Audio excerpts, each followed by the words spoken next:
là par terre. Hop là, deux là dans l'eau. Il n'est pas le petit gars, lui. On va aller le donner, toi, dans ton nom.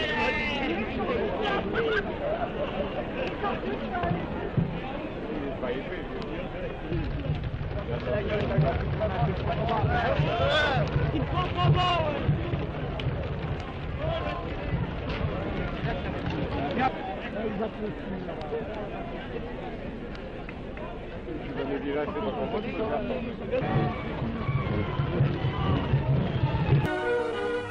Au vélodrome municipal de Vincennes, 6500 écoliers parisiens, garçonnets et fillettes, apportent leur concours à la fête annuelle d'éducation physique de la jeunesse scolaire et exécutent sur le stade différents mouvements d'ensemble.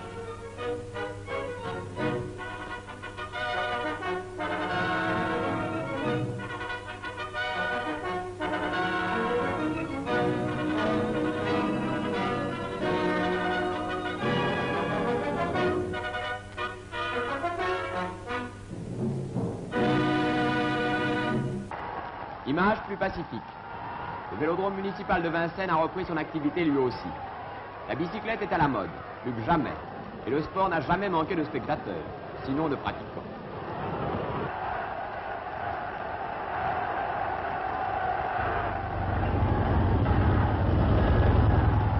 Aujourd'hui, on dispute naturellement le prix de Boston.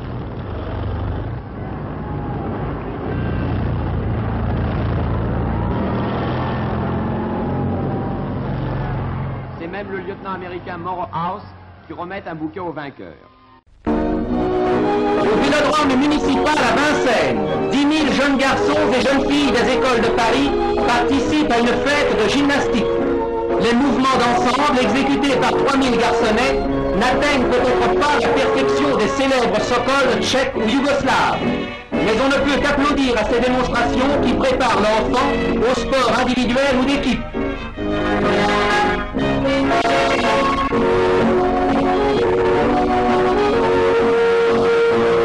Autour des jeunes filles, elles effectuent un gymkhana prouvant leur application, leur sens du rythme et la valeur pédagogique de leur professeur.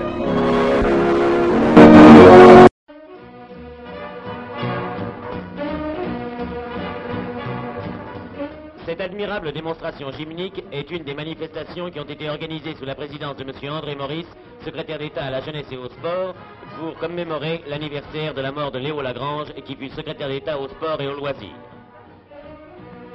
Léo Lagrange, qui, il y a 10 ans, tombait au champ d'honneur, reçoit un juste hommage pour les efforts qu'il a faits en faveur de l'épanouissement de la jeunesse française.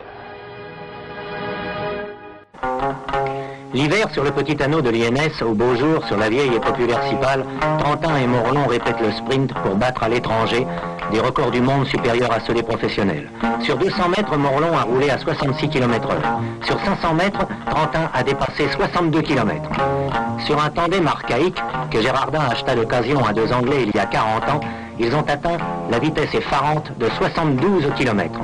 À Francfort, lors des championnats du monde, ils ont reçu 3 médailles d'or et 1 médaille d'argent, écrasant ainsi les représentants de 33 pays. 10 minutes et il laissera Agostino à peu près 3 minutes. C'est là un pronostic évidemment, j'espère que nous allons pouvoir quand même retrouver le chiffre. Voilà, je vous laisse apprécier évidemment la réception d'Eddy Merckx ici à la Cipale, dans son style caractéristique, un style qui n'est peut-être pas parfait, regardez-le, il se déhanche quelque peu, mais c'est pour relancer son braquet. Il a mis aujourd'hui 55-13, c'est-à-dire un développement de 9,03 m, et il y a Zoutmelk encore, comme l'an dernier, dans sa roue, disons, non pas dans sa roue, mais à une centaine de mètres derrière. Zoutmelk qui va être crédité aussi d'un très bon temps dans les 1,12 à mon avis, je pense.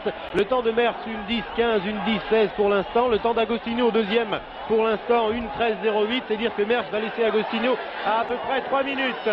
Merckx ici, très applaudi par les Belges, on sans doute quelques sifflets, on ne comprend pas. En tout cas, il poursuit son effort jusqu'au bout. Et top, c'est fini, le Tour de France est terminé pour Eddy Merckx, il l'a remporté. Pronostiqué peut-être alors que c'est Francis Campaner qui est quand même en tête devant Klettemann maintenant. Francis Campaner devant Klettemann en 3e position, Riot en 4e position, Parekili toujours en 5e, Vos Springel en 6e position, Van Mark en 7e, Eddy Merckx en 8e, Jacques Esclassant. Tous les coureurs sont actuellement à la queue. Le voici, Patrick Sergiu qui est en train de faire son effort de l'arrière, mais dans la Cipale, il est très difficile, il est plus facile, disons, dans la ligne opposée de revenir. Patrick Sercu, merveilleux, est en train de revenir, est en train de faire un bel effort, mais Francis Campaner toujours bien placé là-bas. Également Parecchini qui est reparti avec Van Springel. Patrick Sercu dans le dernier virage. Oh là là, il y a une... Je croyais qu'il y avait une chute, non, je me demande ce qui s'est passé là-bas. Et Merckx, on a gagné Sercu, Merckx. Premier Sercu, deuxième Merckx. Et troisième, je pense, Van Rosbroek. Mais c'est vraiment très très serré. Et cet effort d'Eddy Merckx a été prodigieux. Patrick Sercu, dans les 10 derniers mètres, a été obligé...